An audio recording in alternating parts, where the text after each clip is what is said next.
Taste the Daily. Taste the Daily. Nilgiri மாவட்டம் உதகை நகராட்சிக்குட்பட்ட கடைகள், உணவகங்கள் உள்ளிட்டவற்றில் தடை செய்யப்பட்ட பிளாஸ்டிக் பொருட்கள் பயன்படுத்தப்படுகிறதா என்று மாவட்ட ஆட்சித்தலைவர் லட்சுமி பவ்யா திடீர் ஆய்வு மேற்கொண்டார். இதுகுறித்த கூடுதல் விவரங்களோடு இணைக்கிறார் எமது செய்தியாளர் அனீஷ் விவரங்களை வழங்கலாம்.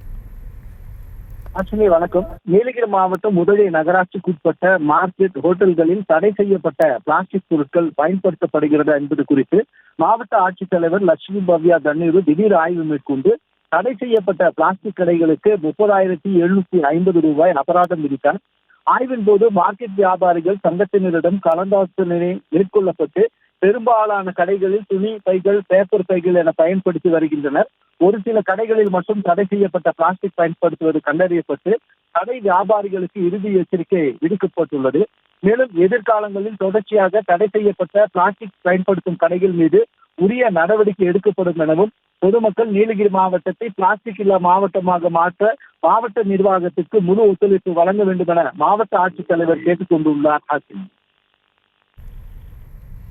விவரங்களுக்கு நன்றி அனீஷ். Taste the Daily.